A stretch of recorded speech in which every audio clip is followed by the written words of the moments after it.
Good afternoon guys. आज हम सीखेंगे कि ग्रीवेंस कैसे रेज करते हैं। तो ग्रीवेंस में होता ऐसा है कि अगर मुझे कोई भी इशू आ रहा है, फॉर एग्जांपल मैंने रिटर्न सबमिट करी है, प्रोसेस नहीं हुई है, या फिर मुझे रिफंड नहीं आया है, या फिर कोई भी इनकम टैक्स से रिलेटेड आपको कुछ भी इशू है, तो आप ग्रीवेंस रेज कर सकते हैं। जैसे कि हमने किसी का लॉगिन कर लिया है, हमने तो आप देख सकते हैं कि यहाँ पे ग्रीवेंस करके आ रहा है टैब, अपन उस पर क्लिक करेंगे और सबमिट ग्रीवेंस पे जाएंगे। फॉर एग्जाम्पल मुझे ई फाइलिंग से रिलेटेड कुछ इशू है, या फिर एओ से रिलेटेड कुछ इशू है, या सीपीसी टीडीएस से रिलेटेड कुछ इशू है, या आईटीआर से रिलेटेड कुछ इशू है, तो मैं उस पर जाके ग्रीवेंस रेज कर सकती हूँ।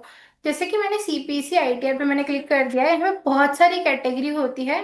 फॉर एग्जाम्पल मेरी प्रोसेसिंग से रिलेटेड कुछ इशू है, या फिर रेक्टिफिकेशन से रिलेटेड कुछ इशू है, रिफंड से रिलेटेड है, तो मैं यहाँ पे जाके उसे सिलेक्ट कर सकती हूँ।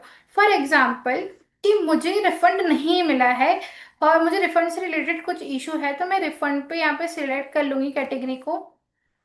और इसमें से जैसे मेरा कोई इशू है कि जैसे रिफंड डिटरमाइन तो हो गया है बट मुझे रिसीव नहीं हुआ है, तो मैं यहाँ पे जाके क्लिक कर दूंगी एंड कंटिन्यू पे क्लिक कर दूंगी। कंटिन्यू पे क्लिक करने के बाद मेरा जो भी इशू आ रहा है मैं उसको डिस्क्राइब कर दूंगी यहाँ पर, कि मेरा क्या क्या इशू हो रहा है, क्या क्या चीज़ें मैंने वेरीफाई कर ली है, उन सारी चीज़ों का मैं डिस्क्रिप्शन यहाँ दे दूंगी। और कोई भी अटैचमेंट्स मुझे यहाँ लगाना है तो मैं यहाँ पे लगाकर उसको सबमिट कर दूंगी। उसके बाद आप देखेंगे कि एक हफ्ते के अंदर अंदर आपको उसका रिप्लाई मिल जाता है। जैसे कि मैंने कुछ ग्रीवेंस रेज कर रखी है, तो ग्रीवेंस रेज करने के बाद आपको यहाँ पर दिख जाएगा कि आपका स्टेटस क्या है। जैसे कि मैंने अभी एक कर रखी है, तो आप देख सकते हैं कि यहाँ पे सबमिटेड का स्टेटस आ रहा है, मतलब अभी तक ये चीज रिजॉल्व नहीं हुई है।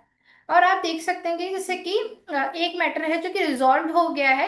अपन यहाँ पे क्लिक करके अपन देख सकते हैं कि इनकम टैक्स वालों ने इसका क्या रिप्लाई दिया है और क्या इशू रिजॉल्व हुआ है।